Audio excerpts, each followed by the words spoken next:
amber. This ancient fossilized tree resin offers a honey-colored window on the distant past. Insects and the remnants of other creatures that lived millions of years ago are still visible to us thanks to amber's unique qualities. Entomologist and paleontologist Sam Heads of the Illinois Natural History Survey brings fragments of the ancient past to light by studying fossils preserved in amber. Heads and laboratory technician Jared Thomas are finding insects and plants that were trapped in tree resin 18 to 20 million years ago in what is now the Dominican Republic. Another Natural History Survey scientist, Milton Sanderson, collected the amber in 1959. He reported on his find in the journal Science, spurning worldwide interest in Dominican amber.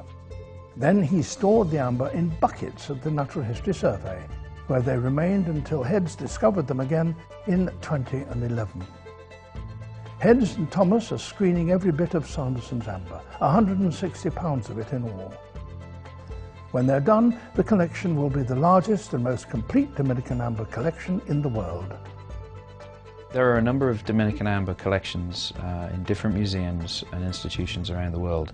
Most of them have come from commercial sources, and so they've been cherry-picked for the best fossils. We keep all of the fossils we find in the pieces of Dominican amber that we have in our collection. So even if it's just a leg or a head or a fragment of an insect, we keep that. We don't discard them. And it's going to take a long time to get through this project. We're even looking through the tiniest of pieces because there are really tiny insects that can be hidden there, so you don't want to miss anything.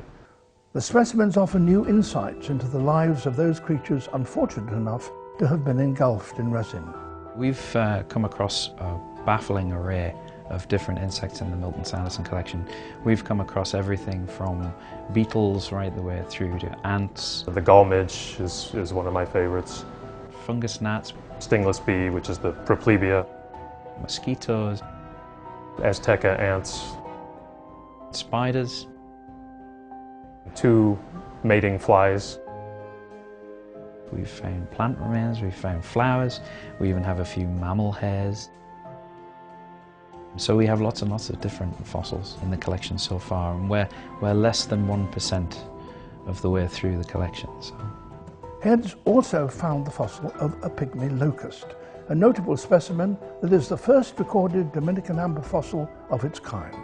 Electrotetyx is the new genus of pygmy locust or grouse locust, and this group are very interesting because the subfamily that they belong to, the Cladonotaeni, are wingless and they don't fly. And this specimen is particularly significant because it does have vestigial wings. You're looking at that earlier stage in the evolution of the group, so that's very interesting. The species I decided to name after Sir David Attenborough, who is a famous natural history documentary producer. Well, it's the nicest compliment you can receive from a naturalist, that anyone should call this distant little insect, now carry my name, is a great compliment. So I'm very tickled pink, yeah.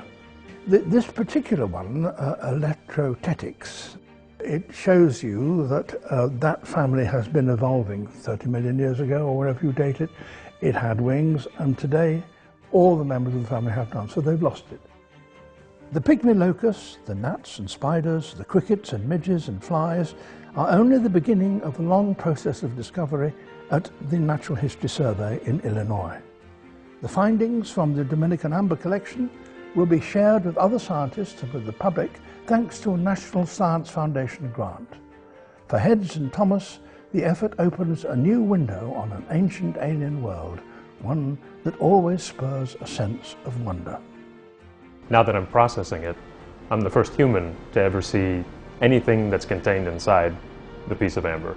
So once you polish it up and you find an insect or a flower, I'm the only person to look at it. When you first see a piece of amber, it's very small and it looks like a small stone, and that might be where you stop. But it's when you look at it up close that you really start to see the little microcosm that exists in that piece of amber. The preservation of amber is unique. It gives you a range, a sampling of what was buzzing around in the air 30 million years ago, which is unparalleled. No other geological period has anything else like that. They're extraordinarily valuable. It's like having a little window into an ancient world. You know, you can sort of look through this lens and see a glimpse of life as it was at that time 20 million years ago. This is what we do every day. We screen amber and we look back in time, and we see these tiny little things that not only inhabited a different world to where we are now, but they inhabited a completely different world to some of the larger animals that were around at the time. The world as it appears to a mammoth is different to the world as it would appear to a fungus gnat. And the same is true today. You know, insects they live in a little microcosm, and we as humans don't really get to enter into that world very often, but for us it's an everyday occurrence. We spend all of our time looking at these very tiny little remains of the past.